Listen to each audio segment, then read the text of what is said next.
Good morning students, welcome back to CS classes again. Last time हमने module aliasing को discuss किया था। I hope आपको वो टॉपिक समझ में आया होगा। आज का जो हमारा टॉपिक है that is the member aliasing. और मैंने लास्ट टाइम भी आपको बताया था member aliasing is approximately same as the module aliasing. So basically member aliasing होता क्या है, जब भी आप किसी मॉड्यूल को इम्पोर्ट करते हैं तो मेन पर्पस होता है मॉड्यूल को इंपोर्ट करने का कि उस मॉड्यूल के अंदर हमने कुछ फंक्शंस डिफाइन किए होते हैं, हम उन फंक्शंस को अपनी दूसरी पाइथन फाइल में यूज़ करना चाहते हैं, इसीलिए हम मॉड्यूल को इंपोर्ट करते हैं।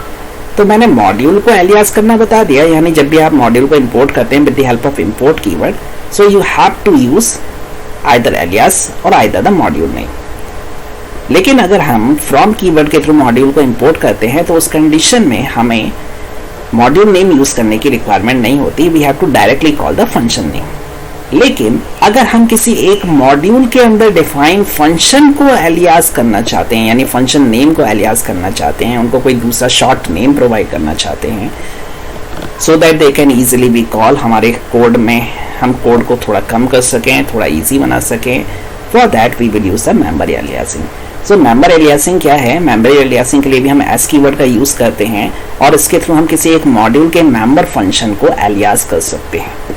छोटा सा एग्जांपल लेते हैं बिना एलियास के।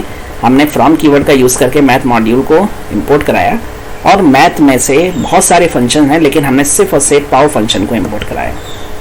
अब अगर आपको पाव फंक्शन कॉल कराना है so you can directly call the pav function.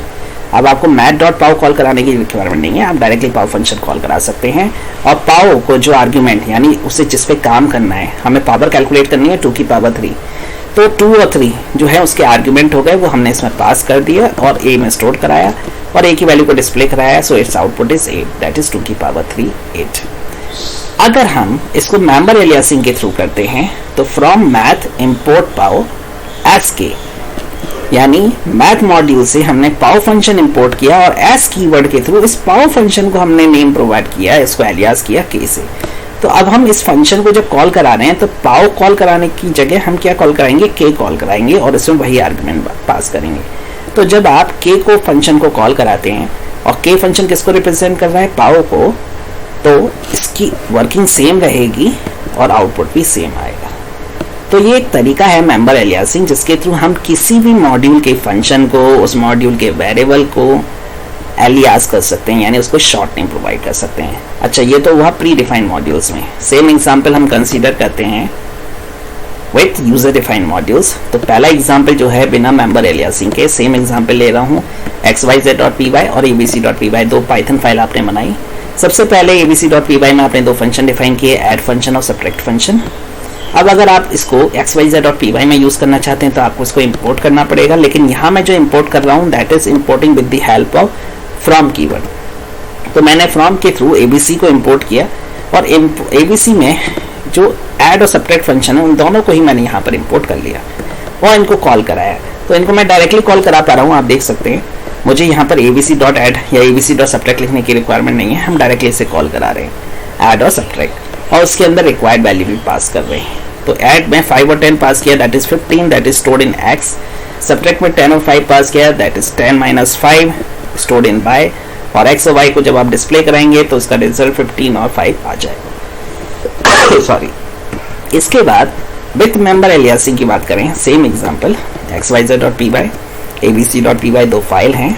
abc.py में 2 फंक्शन हमने डिफाइन किए, ऐड और सब्ट्रैक्ट। इसको हम xyz.py में इंपोर्ट कराना चाहते हैं। तो xyz.py में इसको इंपोर्ट कराने के लिए हम फ्रॉम कीवर्ड का यूज कर रहे हैं।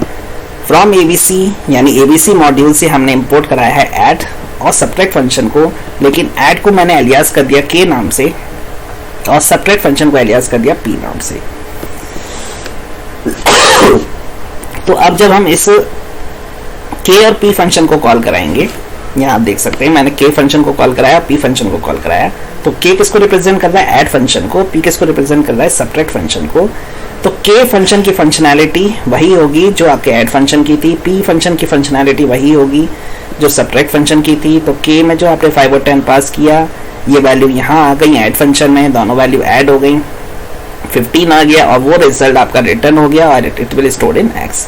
सिमिलरली 10 और 5 आपने जो पास किया, दोनों सब्ट्रैक्ट हो गई, वैल्यू 10 - 5 दैट इज 5 सी में आया और वो y में चला गया। तो